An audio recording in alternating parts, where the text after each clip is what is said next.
On the 5th of May, 1672, King Louis XIV of France rode triumphantly into the town of Charleroi, situated on the French border with the Spanish Netherlands. He was there to inspect an enormous army of nearly 50,000 soldiers, one of the most impressive military displays Europe had witnessed in the 17th century.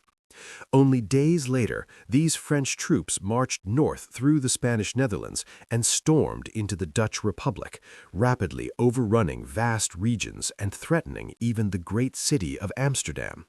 This dramatic moment announced to Europe that France had returned as a dominant military power under the leadership of Louis XIV, a king who would later be remembered as the Sun King. Louis XIV was not merely a powerful ruler, he became the very symbol of royal absolutism in early modern Europe. He built the magnificent Palace of Versailles, transformed the French monarchy into the most admired court in Europe, and ruled longer than any other monarch in recorded history. Yet admiration for Louis was mixed with fear and hatred.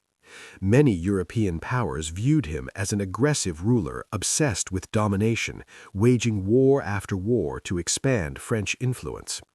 His reign of 72 years raised an enduring question. Was Louis XIV truly a great and successful ruler, or did his power rest on illusion, debt, and endless conflict? Louis XIV was born on the 5th of September 1638 at the Château de Saint-Germain-en-Laye, west of Paris. He was the son of King Louis XIII and Queen Anne of Austria.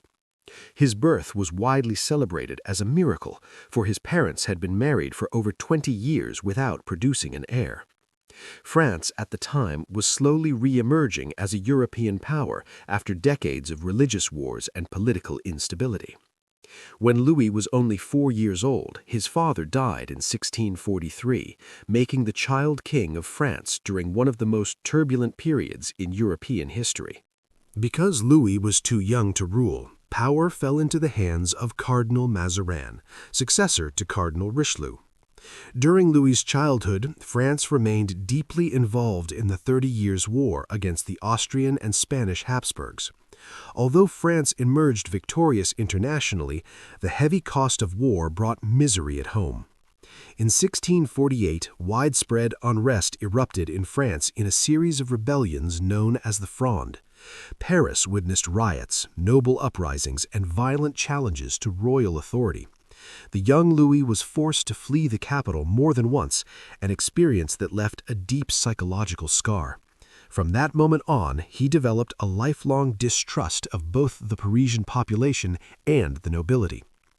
These traumatic years shaped Louis's political philosophy. He became determined that France would never again descend into civil disorder. Absolute authority, he believed, was the only way to guarantee stability. When Mazarin died in 1661, Louis made a historic decision. He would rule alone. Unlike previous kings, he appointed no chief minister to govern in his place. Instead, Louis personally stood at the center of power, embodying the state itself. Louis's belief in absolutism found its grandest expression in the Palace of Versailles. Built on the site of a former hunting lodge, Versailles was transformed into the most magnificent palace in Europe. When the royal court officially moved there in 1682, thousands of nobles were required to live under the king's watchful eye. Through elaborate ceremonies, strict etiquette, and endless social obligations, Louis neutralized the political power of the aristocracy. Nobles competed for royal favor rather than plotting rebellion. Versailles became both a symbol of royal glory and a brilliant instrument of political control. Economically, Louis relied heavily on his finance minister, Jean-Baptiste Colbert.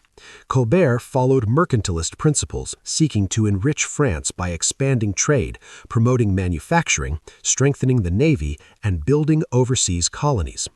Under his guidance, France developed industries, increased exports, and expanded its colonial presence in North America and the Caribbean.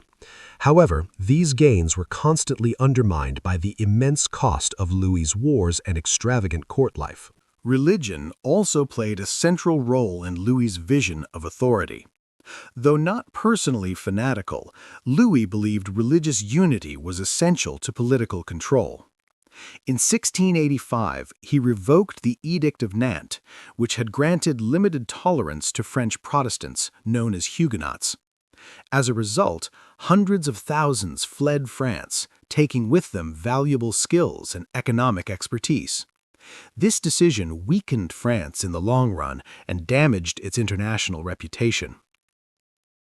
Louis XIV's reign was dominated by war. France was involved in major conflicts for nearly 50 of his 72 years on the throne.